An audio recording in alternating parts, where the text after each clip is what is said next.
నమస్తే, నేను మీ Satish, YCP media విభాగం ప్రధాన కార్యదర్శి, అలాగే మాజీ సిపిఆర్ఓ పూడి శ్రీహరిని మరోసారి పోలీసులు అరెస్ట్ చేశారు. ముఖ్యంగా ఏదైతే మొన్న ఆయన్ని బెంగళూరులో కుప్పం పోలీసులు అరెస్ట్ చేసి ఈ రోజున కుప్పం కోర్టులో హాజరుపరచగా కొత్తపేట పోలీస్ స్టేషన్కి తరలించారు. మరి ఇప్పటికే పూడి శ్రీహరి అరెస్టు పైన వైఎస్ఆర్ కాంగ్రెస్ పార్టీ నాయకులు గగ్గోలు పెడతా ఉన్నారు. బెంగళూరులో జరిగినటువంటి అరెస్టు కోర్టు ధిక్కరణ కిందకు వస్తుంది అంటూ కూడా మరి పోలీసులపైన చర్యలు తీసుకోవాలి అంటూ కొత్త డిమాండ్ని లేవనెత్తిన క్రమంలో మరోసారి పూడి శ్రీహరి అరెస్టు ఎలా చూడాలి? ఇదే అంశం మనతో చర్చించేందుకు సీనియర్ జర్నలిస్ట్ దుర్గా కుమార్ గారు ఉన్నారు. సార్ నమస్తే. నమస్తే సతీష్, మన లియో వీక్షకులకు. సార్, కుప్పం కోర్టులో బెయిల్ వచ్చి పాప కోర్టు నుంచి బయటకు వచ్చేలోపే గుంటూరు పోలీసులు వచ్చి మళ్ళీ ఎత్తేసారు పూడి శ్రీహరిని. మరి ఇంకోవైపున వైఎస్ఆర్ కాంగ్రెస్ పార్టీ నాయకులు గగ్గోలు పెడతా ఉన్నారు, ఇది అక్రమ అరెస్టు, ఈ రకంగా అరెస్టులు చేస్తున్నారు అని చెప్పేసి. అసలు ఈ ఓవరాల్ పరిణామాలపైన మీ అబ్జర్వేషన్ ఏంటి? అంటే 2019-24 మధ్యలో సోషల్ మీడియాని రెచ్చగొట్టి ఏ విధమైన అరాచకం చేశారో అదే అరాచకాన్ని కొనసాగించాలనేది వైఎస్ఆర్సీపీ నాయకుల డిమాండ్ లాగా నాకు అనిపిస్తూ ఉంది. అంతే తప్ప రాజ్యాంగ వ్యవస్థలు పనిచేయొద్దు, సోషల్ మీడియాని దుర్వినియోగం చేస్తూ వ్యక్తిత్వ హననాన్ని కొనసాగిస్తాం మేము, మా ప్రభుత్వంలో ఏం జరిగిందో మీ ప్రభుత్వంలో కూడా జరగనివ్వండి, ఎందుకు మీరు ఇలాంటి పోలీస్ వ్యవస్థల్ని న్యాయ వ్యవస్థల్ని ఎందుకు ఉపయోగిస్తున్నారనేది వాళ్ళ అబ్జెక్షన్గా కనపడతా ఉంది. ఇప్పుడు పూడి శ్రీహరి వాళ్ళ సోషల్ మీడియా కార్యదర్శి కావచ్చు, లేకపోతే గతంలో చీఫ్ మినిస్టర్కి సిపిఆర్ఓ అయ్యి ఉండొచ్చు. కానీ గతంలో సిపిఆర్ఓలుగా సీఎంలకు చేసిన వాళ్ళు ఎవరు ఇలాంటి నీచమైన పనులు ఎవరు చేయలే. ఎందుకంటే వాళ్ళు రిటైర్ అయిన తర్వాత కూడా, లేకపోతే సీఎం పదవిలోంచి ఆయన దిగిపోయినప్పుడు ఆటోమేటిక్గా సిపిఆర్ఓ కూడా వెళ్ళిపోతాడు. అట్లాంటి సిపిఆర్ఓలు ఒక 1/2 మంది తెలంగాణలోను, ఒక 1/2 మంది ఆంధ్రప్రదేశ్లో కూడా ఉన్నారు. వాళ్ళు ఇప్పుడు వార్తల్లోకి ఎక్కలా. ఇతను అంత పోస్ట్ చేసిన వ్యక్తి ఎవడో ₹5 సోషల్ మీడియా పోస్టింగ్లు చేస్తారు కదా, పేటీఎం బ్యాచ్లు అంటారు కదా వైఎస్ఆర్సీపీలో, ఆ పేటీఎం చేసే బాధ్యత ఇతను ఎందుకు పట్టుకున్నాడు అన్నదే నాకు ఆశ్చర్యంగా ఉంది. ఇప్పుడు ఎంతో కొంత స్థాయిలో అయిన వ్యక్తి సిపిఆర్ఓ అవ్వలేడు కదండి.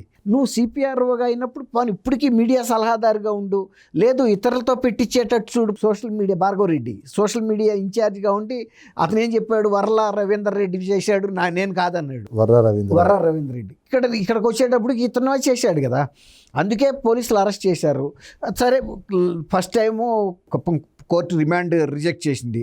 అయితే పోలీసులకి ఏంటంటే ఇంత పెద్ద కేసులో రిమాండ్ ఇవ్వకపోతే మనం ఎలా పరిశోధన చేయగలుగుతామని చెప్పి వాళ్ళు హైకోర్టుకి వెళ్ళారు. హైకోర్టు విచారణ చేసే దశలో కొంతకాలం పాటు ఈయనకి ఒక రక్షణ ఇస్తూ కొన్ని నియమాలు కూడా పెట్టింది. పోలీసులు ఎప్పుడు పిలిచినా వెళ్ళు, కేసుకు సహకరించని.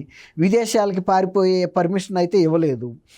ఇతను ఏమనుకున్నాడంటే ఈ కేసు చాలా తీవ్రంగా ఉంటుంది, గత ప్రభుత్వంలో చేసే సోషల్ మీడియా నేరాలు వేరు, ఇవాళ ఈ ప్రభుత్వ వైఖరి వేరు, కాబట్టి శివిరెడ్డి భాస్కర్ రెడ్డి ఇలాంటి తర్వాత అతను ఏపీపీఓ ఉన్నాడు కదా పొన్నవాళ్ళ సుధాకర్ రెడ్డి, వీళ్ళ సలహా మేరకి అతను ఏం చేశాడంటే బెంగళూరు నుంచి శ్రీలంక వెళ్ళిపోవటానికి ప్రయత్నం చేస్తూ ఉండగా పోలీసులు మళ్ళీ అక్కడ అరెస్ట్ చేశారు.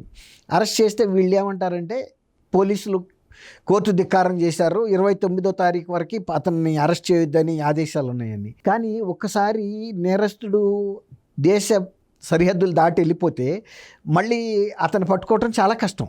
అదిగాక ఆ రోజు న్యాయస్థానాలు మళ్ళీ పోలీసులనే అంటారు, అవును మీరు వెళ్ళిపోతుంటే లుకౌట్ నోటీస్ ఎందుకు ఇప్పించలేదని కూడా అంటారు.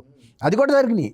మొన్న అదే కదా అన్నారు హైకోర్టు వారు, ఏమన్నారు, మేము మా మీదకి వాళ్ళు సోషల్ మీడియా పోస్టింగ్లు పెట్టినప్పుడే మిమ్మల్ని మేము హెచ్చరించాము, గట్టి చర్యలు తీసుకోమని, తీసుకోకపోవటం వల్లనే ఇంతరాక వచ్చిందని కూడా హైకోర్టు కూడా వ్యాఖ్యానించింది. అదే మీరు ఆ సోషల్ మీడియాలో అసభ్యకరమైనటువంటి పోస్టులు పెట్టే వాళ్ళ పట్ల కఠినంగా వ్యవహరించకపోవడమే వాళ్ళ బరితెగింపు కారణం అన్నారు.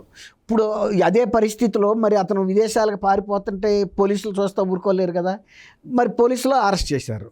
అరెస్ట్ చేసిన తర్వాత అది నిర్ణయించాల్సింది ఎవరు, కోర్టు ధిక్కారమా లేకపోతే పోలీసులు విధి నిర్వహణ కరెక్ట్గానే చేశారా, మేమే ఇంకా అటువంటి ఆదేశాలు ఇవ్వకపోవటంలో జడ్జిమెంట్లో ఏమైనా చిన్న లోపాలు జరిగినాయి అని వాళ్ళిద్దరు చూసుకుంటారు. న్యాయస్థానం డిసైడ్ చేస్తుంది, న్యాయస్థానం డిసైడ్ చేస్తుంది, అదే అంటున్నా.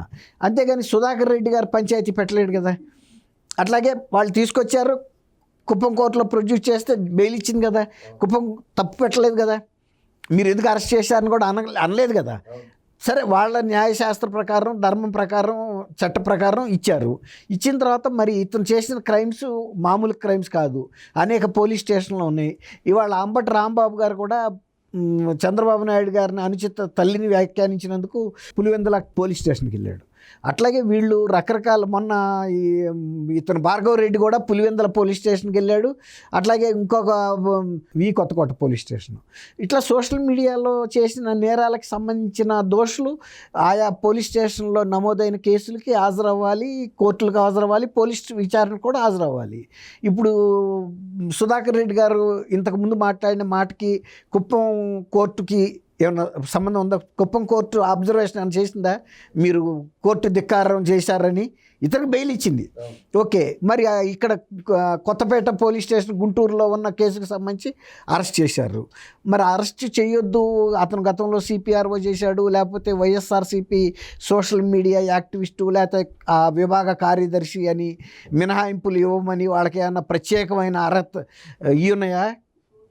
అర్హతలు ఏమన్నా ఉండదు కదా, నేరాలకి ఉండదు కదా. మరి అలాంటప్పుడు సుధాకర్ రెడ్డి గారు కానీ లేకపోతే మా సోషల్ మీడియా కార్యకర్తలని ఇట్లా అరెస్ట్ చేయటం అనేది తగదని గగ్గోలు పెడితే చట్టానికి పవర్ ఎక్కువ ఉంటుందా, లేకపోతే వీళ్ళు పెట్టే గగ్గోలుకి విలువ ఎక్కువ ఉంటుందా? తప్పు చేసినాడు ఎప్పుడు అరెస్ట్ చేయొద్దని అంటాడు కదా. ఇప్పుడు వాడు అది రైట్, ఎందుకు నాకు హాయిగా ఉంది, తప్పు చేశాను స్వేచ్ఛగా తిరుగుతున్నానని. గతంలో తిరిగారు కాబట్టి వాళ్ళకి ఆ ఫీల్ ఉంది. గతంలో ఇప్పుడు జగన్మోహన్ రెడ్డి గారి కేసులే 12 సంవత్సరాల నుంచి చాలా భారీ ఆర్థిక నేరాల మీద కూడా ఆయన తిరుగుతున్నాడు కాబట్టి ప్రతి వాళ్ళకి జగన్మోహన్ రెడ్డి లాగానే ఉండాలనే ఒక ఇది ఉంటుంది. కాకపోతే మరి అన్నిసార్లు అందరికీ చెల్లదు కదా అది. ఇప్పుడు దాని గురించి గగ్గోలు పెట్టే కన్నా నేరం చేయకుండా ఉంటే బాగుండేది. కానీ అంటే అసలు ఇప్పుడు అంటే అక్కడ బెయిల్ వచ్చింది ఏది కుప్పం కోర్టులో, ఆ బెయిల్ వచ్చి కోర్టు నుంచి బయటకు వచ్చేలోపే మళ్ళీ గుంటూరు పోలీసులు ఎత్తేసారు. చట్టం తన పని తను చేసుకెళ్ళాలి. సపోజ్ ఇప్పుడు పని గుంటూరులో ప్రొడ్యూస్ చేస్తే అనుకుందామండి, అతని పేరు మీద అతని మీద ఇంకొక కేసు వైజాగ్ ఉంటే వైజాగ్ పోలీసులు కూడా రావాలి కదా. వాళ్ళు వచ్చి కొత్తపేట కోర్టు దగ్గర ఉండాలి కదా గుంటూరులో. ఎందుకంటే ఇప్పుడు అతను అరెస్ట్ అయినట్టు తెలుసు, మామూలుగా అయితే దొరకపోవచ్చు. ఇంకా కొద్ది గంటలు పోతే ఆయన బెంగళూరు నుంచి కనుక జారుకుంటే ఎవరెళ్ళి పట్టుకోగలిగే వాళ్ళు, అతను అజ్ఞాతంలోకి వెళ్ళిపోయాడు. శ్రీలంక వెళ్ళాడంటే ఇక అక్కడి నుంచి ఎటైనా వెళ్ళగలుగుతాడు. అక్కడ ఉండే డెన్స్ ఉంటాయి కదా, గ్యాంబ్లింగ్ డెన్స్, అలాంటి వాటిలో కూర్చుంటే నెలల తరబడి కూడా రూమ్ తీసుకుని ఎవరో అనేది బయటకు రాదు. ఇక అట్లా ఆ ప్రయత్నం అయితే చేశారు, తప్పించుకోవడానికి కుదరలా.